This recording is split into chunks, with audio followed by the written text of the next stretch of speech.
views expressed on this program are those of the hosts, guests, and callers, and are not necessarily those of this station, its management, or other advertisers. You're listening to Transformation Talk Radio.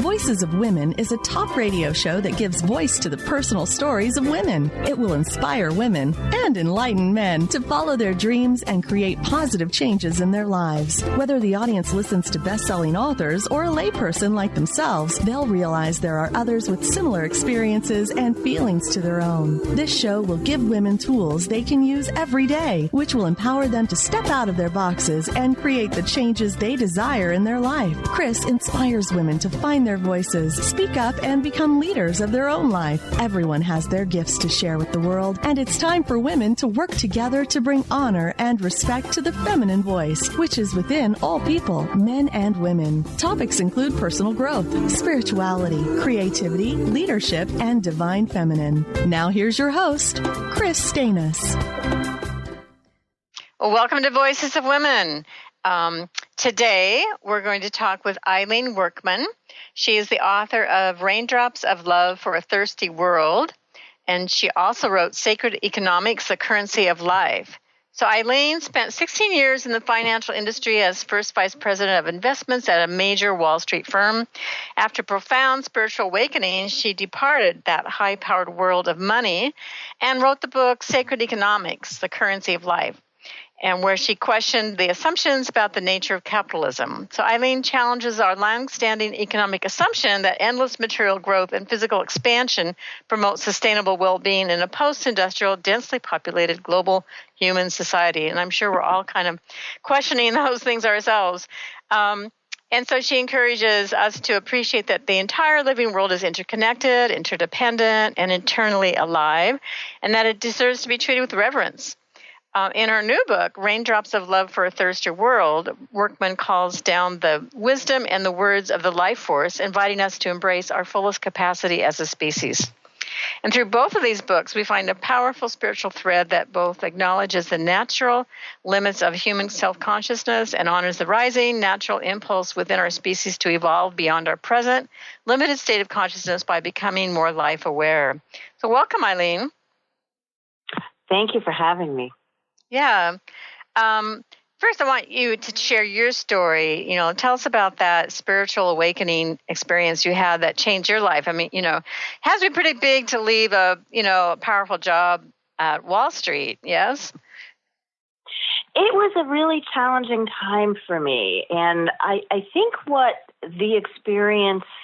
led to that experience was the fact that, all through my childhood and my youth and my early adulthood, I had been focused on what I was supposed to get from the world. And I think this is the conditioning that most of us experience.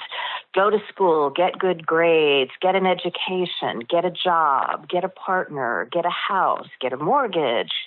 All of this getting that is part of what we're conditioned to do trains us to want more and to feel constantly dissatisfied with what we have. And I reached what I would consider the pinnacle. I was in the 1% in terms of earnings and income, and I was still finding my life very unsatisfying. So I went through a period of, maybe 5 to 7 years of searching and exploring and questioning until I hit the wall and just realized that I could not do it anymore. I could not continue to play the materialistic accumulation game and still feel alive in my own soul. So what I would consider my spiritual awakening or spiritual emergency amounted to a mental breakdown, because my mind was so strong and so insistent that I couldn't leave the work world. I had to do the things that society had conditioned me to do, or I wouldn't survive. And at the same time, my heart and my spirit were saying, if you continue to do this, we won't survive. And what you're going to become and what you are becoming is not who you are. So when faced with that conflict, that inner conflict, the only thing I could do was allow my mind to break. And in the aftermath of that humility, that going to nothing, just releasing it all and honoring the fact that I wasn't in control and that there was something bigger and more important and more beautiful behind me, that opened the space for me to then start asking these deeper, more intuitive questions about, who am I? Why am I here? What is this all about? What are we here for? What is life? And as those questions mounted and my need to hear answers grew, I fell into a deep inner stillness. And that's where this book emerged, was the response I received when I allowed myself to go still. Yeah, so we're going to talk about that stillness later. And I'm curious, a couple things it brings to mind, like how is your life different now, moving from 1% to being with the rest of us, the 99%? How does that look? How does that look like for you? It's really actually been a lot easier than I would have expected it to be. It's had ups and downs, don't get me wrong.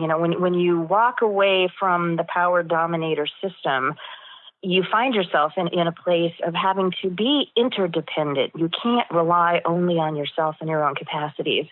So the kindness of strangers, the love of family and friends, the support that you get when you just simply say, I'm in need, that is the connectivity that I have found that I didn't have prior to this, where I thought I had to do it all myself and was in control of my own life. And probably the most profoundly vulnerable thing I ever did was relinquishing the illusion of control over my life. And the most courageous thing I ever did was acknowledging that and inviting people to be supportive of me just as I've been supportive of them, and let it be a flow. Let it be a compassionate flow of love.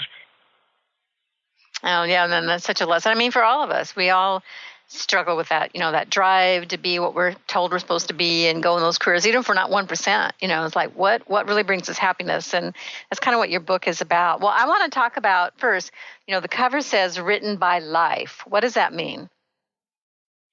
Well, for me, when I went through this process, what I discovered was that the way that I had been speaking to myself internally was not kind. I had been conditioned to be harsh, critical, judgmental, to be arrogant, to be insecure, to judge myself constantly and find myself lacking fairly frequently. So as part of this process, I have been repatterning the way that I speak with myself. So the book emerged as me asking a question of that sort of higher self, that life force, that Gnosticism that is inherent in all of us, and saying, what is this about? And listening for it to come back to me from that place of love and compassion. And when I put it on paper, the way that I scribed it was exactly what I was hearing from that higher voice, that higher self, that deeper life force. So my hope is that when readers delve into the book, that's how they will receive it. Not as me speaking to them, but as their own higher voice, wisdom, deep wisdom self speaking to them. And that's the repatterning process, I think, that benefits us all, to learn how to love ourselves first.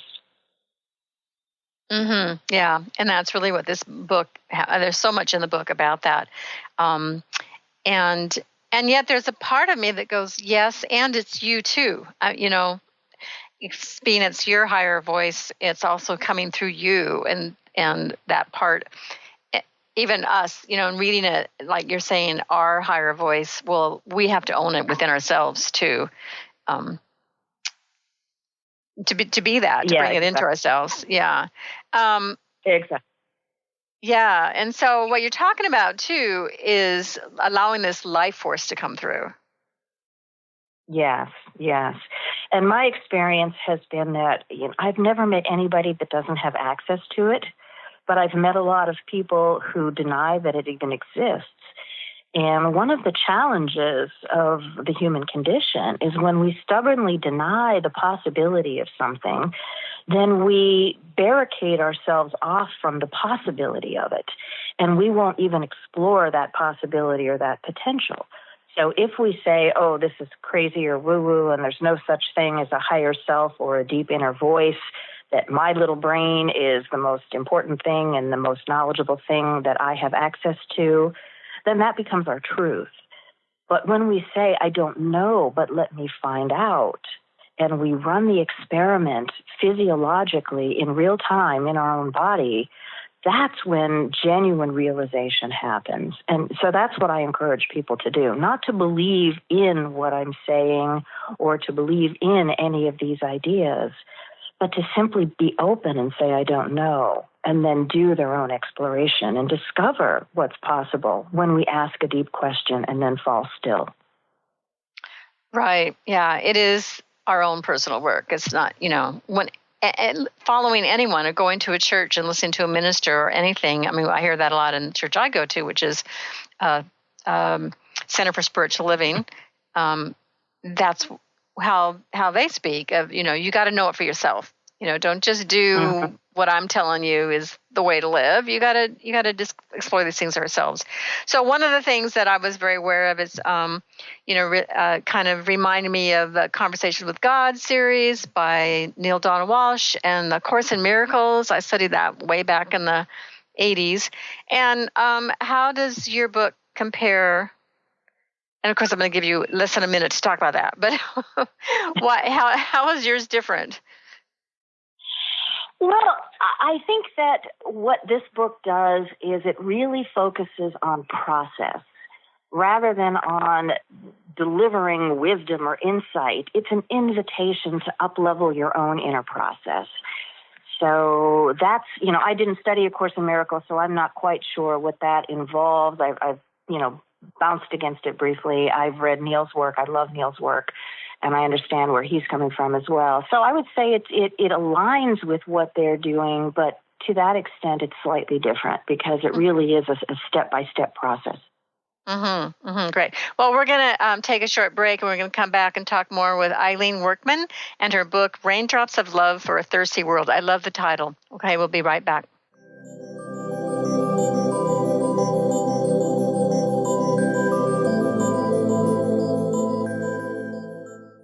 How would you like increased health and vitality? How would you like to avoid the onset of disease as well as slow the aging process? This is all possible through a simple, safe, and natural process. Every day we are either moving toward wellness or away from wellness. Hi, I'm Mary Jane Mack. I'd like to be your partner in achieving optimal health. Contact me now at maryjanemack.com or call 425-392-0659. Visit maryjanemack.com. When your body is awakened, your spirit comes alive. Dana Canetto is a transformational guide, embodiment coach, and spiritual mentor assisting women in realigning with their truth and embodying who they are by connecting to the wisdom of their body. Tune in every month on Transformation Talk Radio and the Dr. Pat Show Network for Body Divinity Radio with Dana Canetto. For more information on Dana and her services, visit danacanetto.com. That's DANACANNETO.com. What is a brilliant culture, and how do we create them? Why are they important? Claudette Rowley has created a breakthrough 5-step process to help you align your culture with your business strategy for exceptional results. Looking for a culture that drives organizational excellence? Listen to Cultural Brilliance Radio, the second and fourth Friday of each month at 10 a.m. Pacific and 1 p.m. Eastern on Transformation Talk Radio. To learn more or work with Claudette, visit culturalbrilliance.com. Kris Steinnes is a spiritual leader and healer and teaches a course on how you can transform your life through a meditation and healing system that will manifest your spirit's dreams. She manifested the Women of Wisdom Conference, the Women of Wisdom book, and this radio show. And she can show you how to change your life too. Are you ready? Visit the website and contact her at voicesofwomentoday.com. That's voicesofwomentoday.com. Tune in to the hit show Mouthing Off with Chef Rossi. Chef Rossi mouths off about different subjects in pursuit of breaking down walls and opening up your minds. She and Dr. Pat banter back and forth, taking from the headlines of the day on subjects that reach beyond what goes on in the world into your hearts. And go to theragingskillet.com to find out more and let Chef Rossi know what's on your mind. Are you ready to thread your life with intuition? Intuit Apparel can help you do just that. This is not just about a piece of clothing. This is about a movement, an awakening, and staying centered in life. Your life. Intuitive and host of the radio show Get Into It, Lynn Brown, was given this image with the intention of a clothing line designed to represent the essence of life itself. Visit intuitapparel.com now and wear your intuition with pride.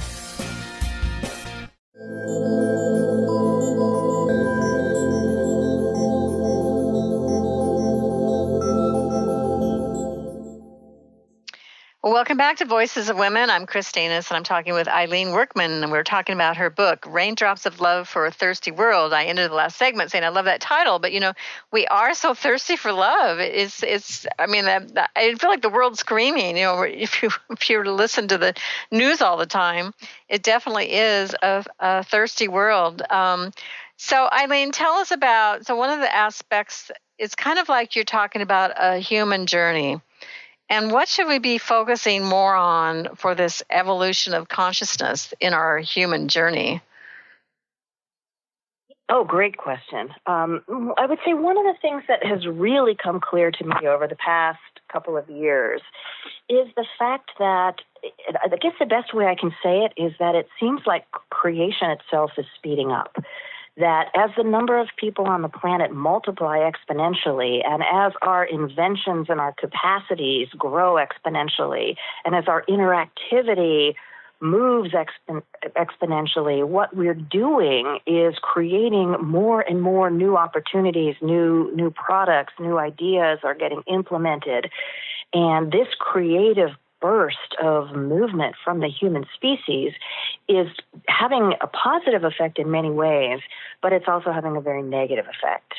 And the negative effect is that for thousands of years, probably as many as 7,000 or 8,000 years, our process has been to find the most intelligent, trustworthy people among us and tell them to write rule books that will tell us what to do in every situation that we might encounter. Now, if you're like an early agrarian human and you don't have a lot of change in your life, that's not hard to do. Something like the 10 Commandments would work fairly well for the average lifetime.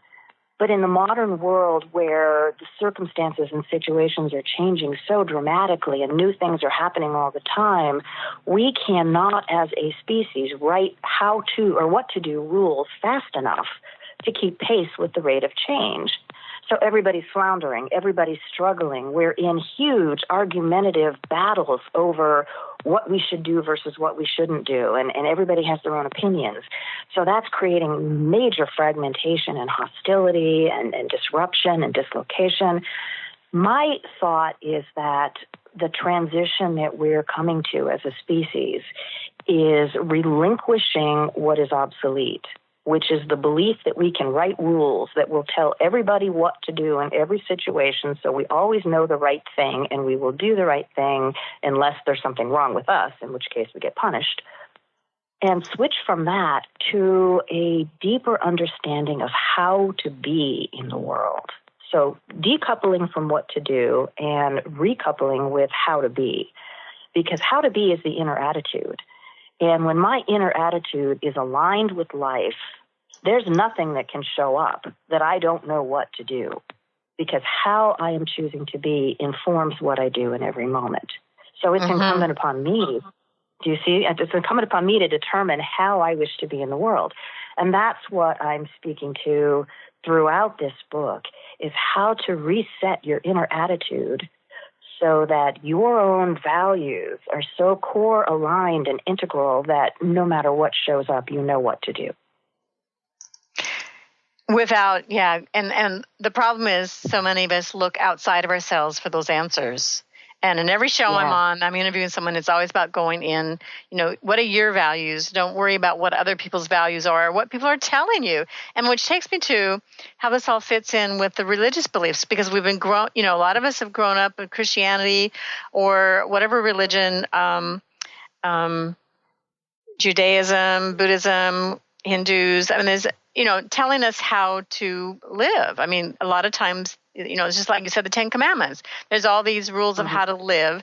And so how does this fit in with the religious beliefs that were brought in, through the church, which sometimes can be a little bit of dictating to us how we're supposed to be versus finding it inside yourself. Now, some people may argue that, they're going inside of their religious beliefs and finding those answers, but there's, we are aware of a lot of churches out there that tell you how to be. Mm-hmm. Well, I think they actually tell you what to do.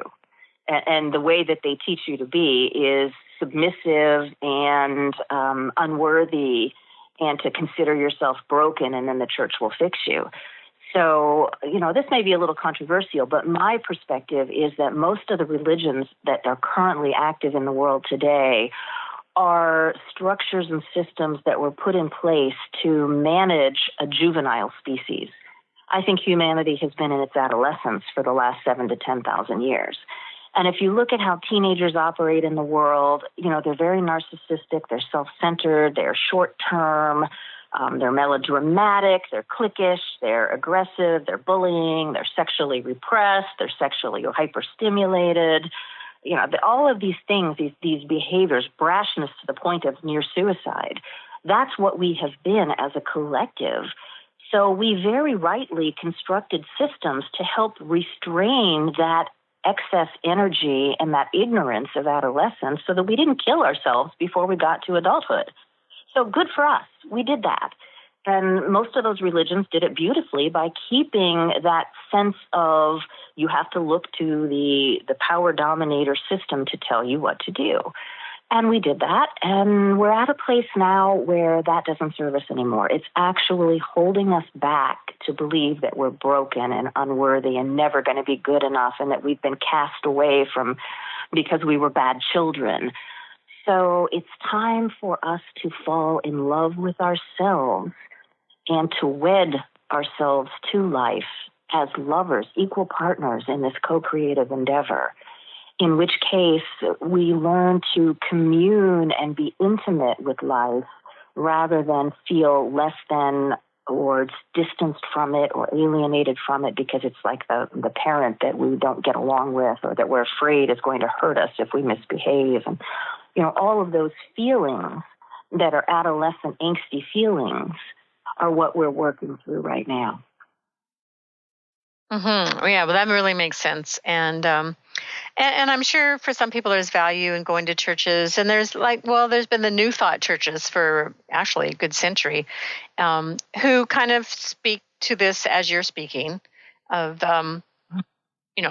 telling, having people go within and finding their own answers and to celebrate life and love themselves. So there is more of a drive for that now, at least around the people I'm around. But I'm sorry? Even the traditional churches are beginning to shift their focus. I mean, you can listen to Pope Francis, the new Pope, and he is speaking very differently from the prior popes who were very authoritarian and said, this is how it is, and this is what you need to do, and this, these are the rules. And he's basically saying, the rules, they're there, but love and compassion trump the rules. And that's what we want to bring forward is love and compassion. And so there's a shifting in that. And it's possible that some of these old school churches and old school religions are going to keep pace because they will adapt to the new humanity. Yeah, or they have to or they won't survive. Well, I want to move to the talking, because there's one aspect of your book that I loved is the role of the masculine and the feminine. And you did mention about marrying yourself. And partly that was, marrying the feminine within you and the masculine that's kind of outside you to embrace both. And how are we, so I'd love for you to talk about that role of the masculine and feminine and how relationships are changing and how do they need to change. Mm-hmm. Well, here I think we have to be very careful to differentiate masculine and feminine from male and female. Yes. Because when we start talking about masculine and feminine, male and female can get triggered by saying, that's not me. or you're talking about me in a negative way. So I think it's important to recognize that we each have masculine and feminine components within us. And when I speak of masculine and feminine, I'm speaking about the inner human, not individual males and females or male and female in the world. So from that perspective, I perceive that the masculine aspect of our psyche, our self, is our mind. The mind is that sort of explosive, I'm going to go out and I'm going to make it, I'm going to build it, I'm going to problem solve, and I'm going to do things. Whereas the feminine is that receptive heart center, the compassionate aspect of ourselves that wants to nurture, that cares for, that births creative ideas and beauty and wisdom in the world. And so those two aspects go hand in hand in a whole human being. I would suggest that in our early iteration, when we were a childhood species, the feminine was probably dominant, particularly in hunter-gatherer times and matriarchal societies, where the world was perceived as one. We were children of the earth. Everything was related. We didn't have a lot of intellectual wisdom or capacity, but we felt ourselves connected to the world. And when we had, quote unquote, the fall from grace, was the birth of reason. That was the birth of our intellect, our capacity to see ourselves as separate from the whole and unique and having specialty gifts that we could bring forward and we could use and work with. So that's the masculine drive to change the world, to impact the world, to plant our seed in our trees in some way. And that has been running the show for the past many thousands of years, which is typical. When adolescence comes into play, the male gets that sort of burst of testosterone and becomes strong and powerful, and the female tends to go inside and go in through this sort of insecure phase. You know, there have been books written about that, how the woman becomes more insecure and goes through this process. So the feminine side of us has been repressed for thousands of years. The masculine has dominated. That's why we have this patriarchal power dominator system now. And what's being called for is the emergence of the adult feminine, for this juvenile female aspect of ourselves to reclaim its rightful position, to rise and be full partner with reason. We can no longer denigrate or suppress the loving, compassionate side of ourselves without creating a cruel and imbalanced society that nobody wants to live in. So we've got to call that forward, but not at the expense of all the gifts that the masculine side of us brings. So somehow we have to find a way to do that, to synthesize the heart and the mind so that the two function as one. That's the process. Yeah, so true. Well, we have to take another break. So stay tuned. We'll come back and talk more with Eileen Workman.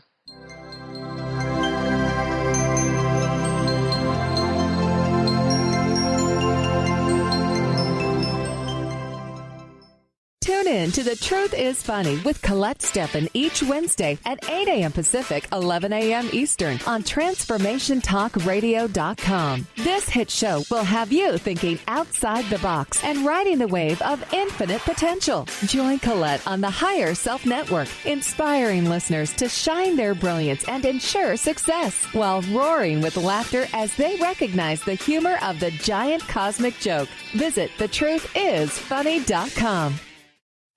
Thrive is what we experience when our mind, body, and soul operate as one. When we thrive, we excel on all levels. Thrive is the mindset that matters. It is essential to our being. Have you ever found yourself looking for the instruction manual on how to thrive? You'll find everything you need to help you feel strong, powerful, and peaceful in your own body. So don't waste any more time. Visit thrivebyjen.com today. On the cutting edge of the new mainstream, Christine Upchurch is passionate about bringing together science, psychology, and spirituality in a way that can be applied to our everyday lives for true transformation. The Christine Upchurch Show, stellar conversations to illuminate your journey, engages some of the most outstanding visionaries on the planet in lively dialogue to inspire you to become that bright light you're meant to be. Join Christine every Friday at 11 a.m. Pacific Time on KKNW, AM 1150, and Transformation Talk Radio. Is traditional medicine not working for you? Do you still feel as if your health isn't 100%? Here at the Holistic Medical Center, Dr. Nushin Darvish and the qualified staff look through the dimensions of wellness and start a healing plan prioritized to your needs. Our physicians assess the whole you until complete health is achieved. Get the help you need by visiting drdarvish.com or call 425-451-0404. Get ready to experience Truth Talk Radio with host Deb Acker. Tune in to Truth Talk Radio each Wednesday at 3 p.m. Pacific on TransformationTalkRadio.com to illuminate the truth in your daily life as you experience life, love, and abundance from a whole new perspective. This hit show will leave you feeling lighter and bring you into a place of infinite possibilities every day in every way. Visit TruthTalkRadioshow.com for upcoming transformative topics and guests. Are you looking for the perfect setting for your next workshop or retreat? At Spirit Fire Meditative Retreat Center, cultivating consciousness is what we do best. Our guests count on us to create an atmosphere that supports serenity and well-being. We lead from the heart and create space for the mind. Freshly prepared meals designed with local and organic ingredients, 95 acres of beautiful woods and pastures, and a facility built with green in mind. This is what you'll find at Spirit Fire. For more information, visit spiritfireretreatcenter.com.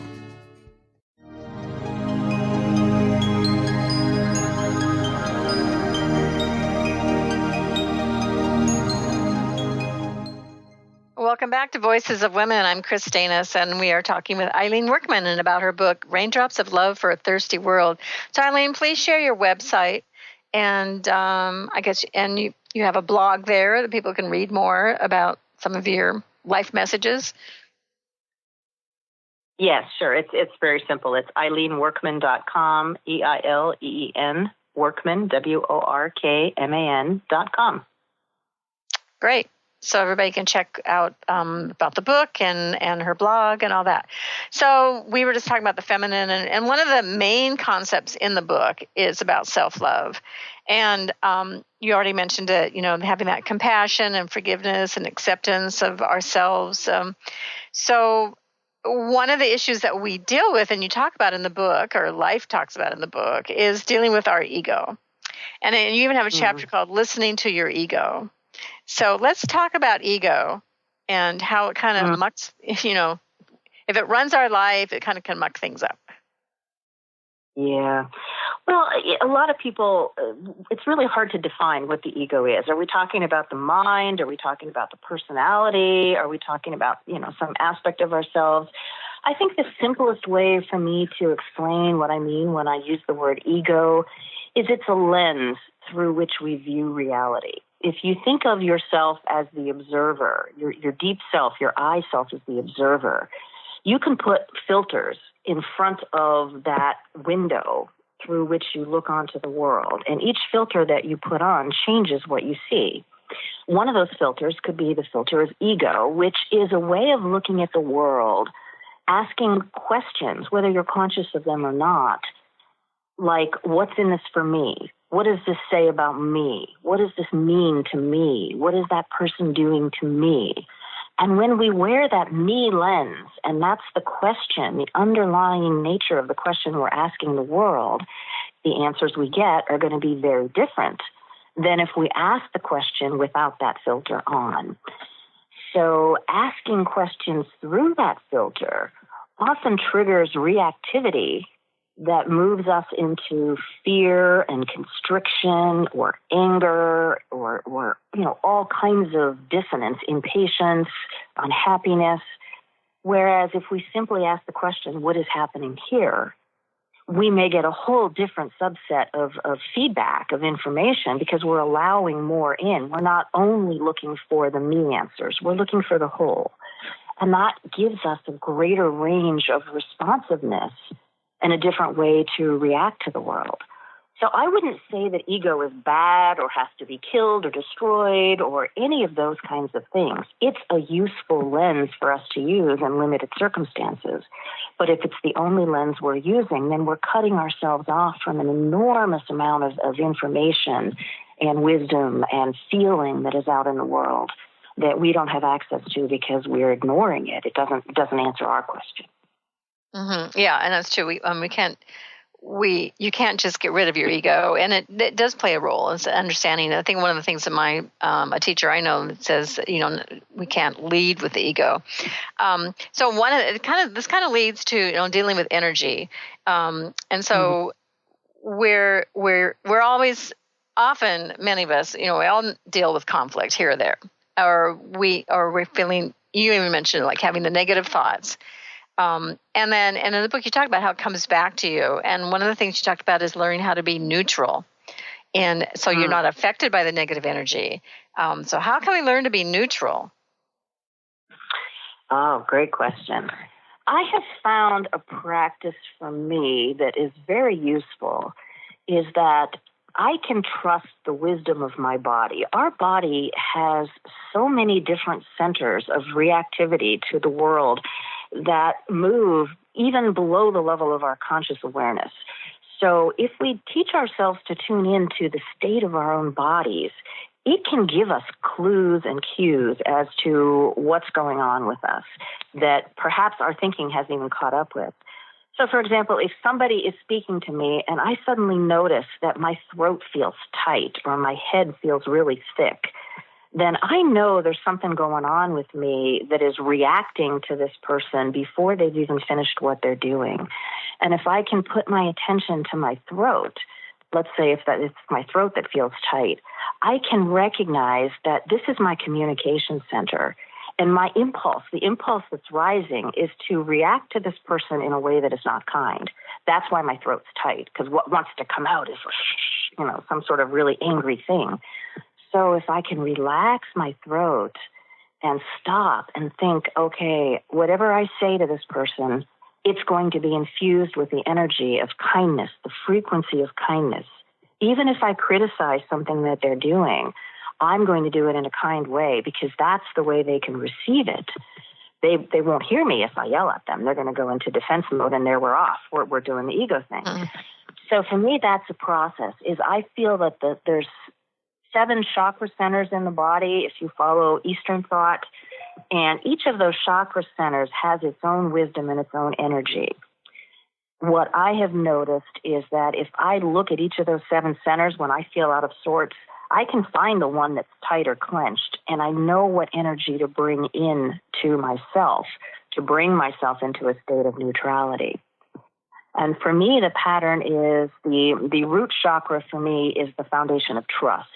So if I feel, clenched all the way at the base of my being, it's because I'm not trusting life. I'm not trusting myself in the situation to know how to be. So I have to stop and breathe trust into myself.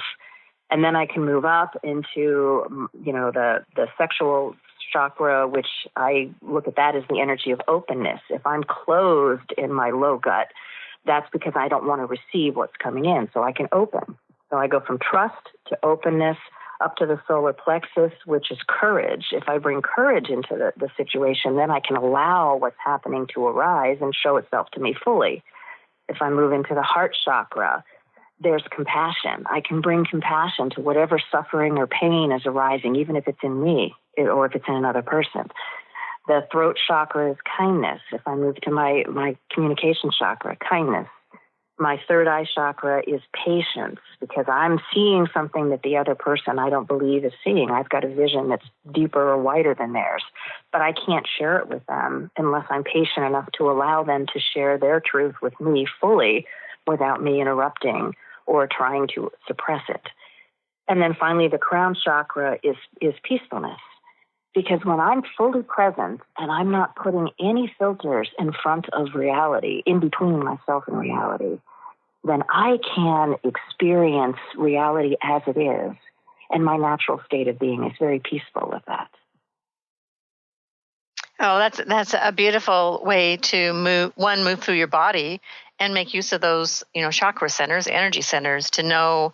And so I think what you're talking about is really being in tune. And so many people are not in tune with their bodies. They're kind of more living out of their bodies. So they're not, because of fears of failing. We've been kind of conditioned to that of like, I don't want to feel that. So boom, out of the body.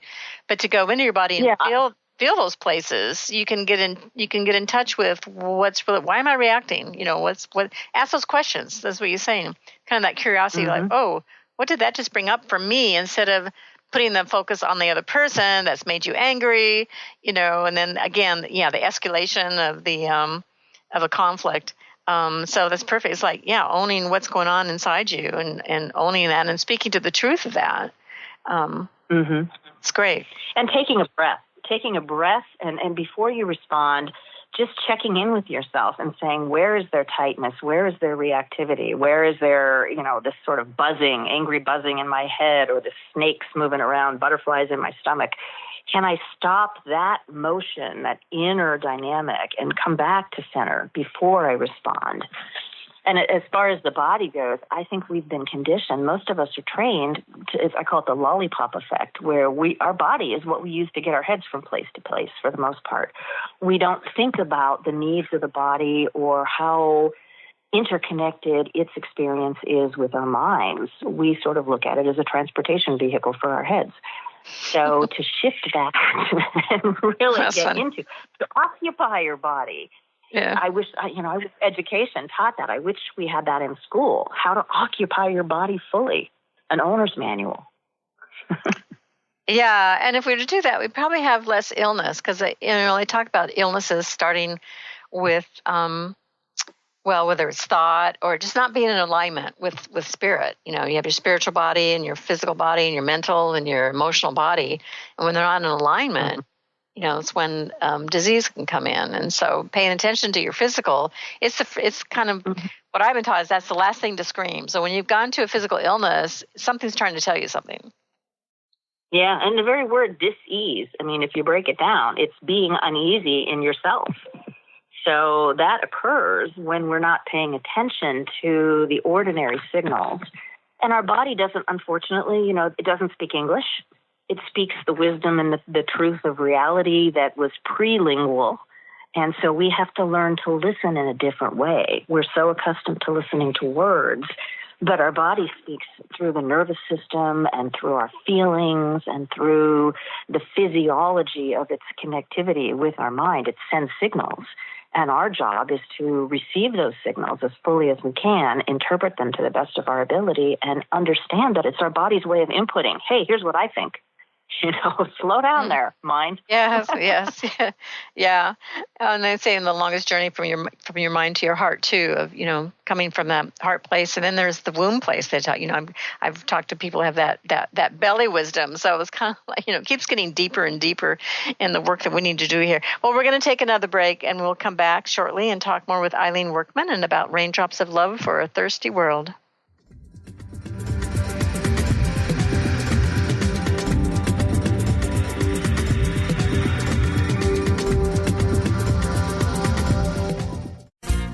Are you ready to thread your life with intuition? Intuit Apparel can help you do just that. This is not just about a piece of clothing. This is about a movement, an awakening, and staying centered in life. Your life. Intuitive and host of the radio show Get Into It, Lynn Brown, was given this image with the intention of a clothing line designed to represent the essence of life itself. Visit intuitapparel.com now and wear your intuition with pride.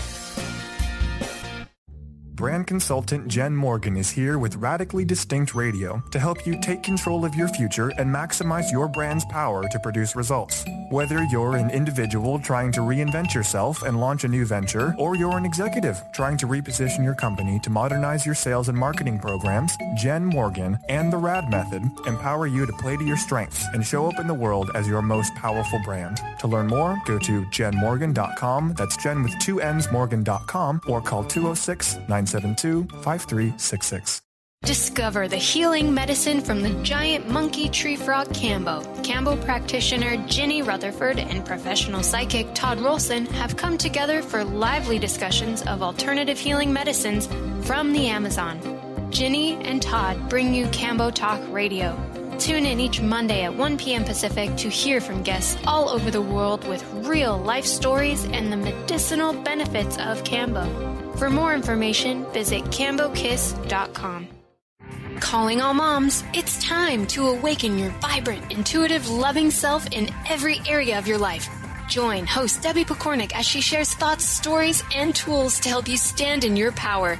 Listen to Vibrant, Powerful Moms helping everyday women create extraordinary lives. Mondays at 2:30 Pacific, 5:30 Eastern. For more information about Debbie, visit empoweringenergy.com. That's empowering with letters NRG.com. Tune in to The Jen Royster Show, intuitive guidance to inspire your life, each Thursday at 8 a.m. Pacific and 11 a.m. Eastern on TransformationTalkRadio.com. This amazing show is an inspirational hour that will take you on an epic metaphysical journey to discover the spiritual approach to life's greatest challenges. Dr. Jen is an internationally known intuitive counselor, spiritual teacher, and energy healer. Call in for intuitive readings and visit JenRoyster.com for more information. Wow. Hey, everyone. Welcome. Welcome to the Dr. Pat Show. This is Talk Radio to Thrive By.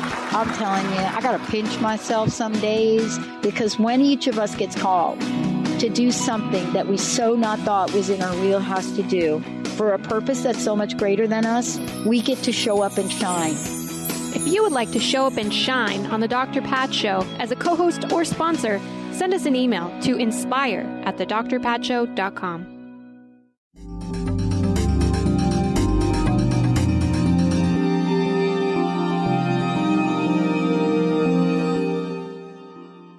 Welcome back to Voices of Women. I am talking with Eileen Workman, and we were just talking about, we were talking about a lot about ego and dealing with how we get to a place of neutrality and stillness, and when we have negative thoughts come up or negative energy towards us. And one of the things I want you to talk about, Eileen, is and I think it's something very common for women to do, is that seeking acceptance and wanting to be understood. And there's something in your book, there's a paragraph that I loved. It talks about when we do that, it means giving your power over to another person. Mm-hmm. Mm-hmm. Yeah, the point of that is that, and I think you're especially right, it is a huge issue for women today, is that we want to be accepted. We want to be received positively. We want people to understand us and to appreciate us. So to the extent that we feel a compulsion to make that happen, we are handing to the other individual the power to say no. I'm not going to accept you. I'm not going to appreciate you. I'm not going to understand you. And that puts us in the position of energetically burning a lot of time and energy and focus trying to change somebody else's mind. And all they have to do is say, no, I won't change my mind, and they have all the power and we have none. And I think the important thing for us to realize, and this is a hard awakening, is that we can't change anybody else's mind. We can only change our own mind. So for me, there was a huge wake-up call in realizing how disempowered I had become, so sincerely trying to make everybody love me and like me and think I was a wonderful person. And when I could have 100 people say you're great, and one person says, you're not all that. And I would go to that one person and be like, oh, really? Why? Yeah. Tell me why. Let me figure out if you don't understand me. Let me explain. And there are people out there who, because of where they are in their own process, are okay being cruel to others because it's their way of getting power, of feeling powerful, of assuaging their own wounded ego. So the minute we seek understanding from somebody like that, we're going to find ourselves in that position of disempowerment. So for me, it's been learning to love and bless those people. And when they speak to me in that way, rather than me take it personally and say, oh, they're saying that about me, there's that me again, instead of looking through the lens of me, saying, what is happening here? Why is this person speaking this way? What's going on with them that is calling that energy forward? What strategy are they employing and why? And if I can see what they're doing as a reflection of them, whatever is internally upsetting or problematic or wounded in them, then I can call on my own compassion because it can meet them in that space of wounding. I've been wounded too. I know what it's like to feel disempowered and want to take power from somebody else. I've been there. So I can address what's real rather than what I'm assuming, which is that they're really speaking about me, and this is some truth about me I need to understand or I want to change. So that's where the real power lies for me in the process at this point. Yeah, I love that. We do assume that what they're talking about us. You know, even if they're not right in front of us, you know, like our minds just will just cycle that over and over. It's about us. And sometimes, you know how you blame yourself for saying something, like if you're in public or, you know, you're speaking and you say something, oh, why did I say that? And you kick yourself. No one remembers but you. Yeah, and there are times, too, when people actually will say things directly to us, like, well, I think you're stupid and naive. And we hear those words, and they feel like little arrows penetrating our heart. So what we want to do is close the wound, and we want to make that person put their arrows back in the quiver.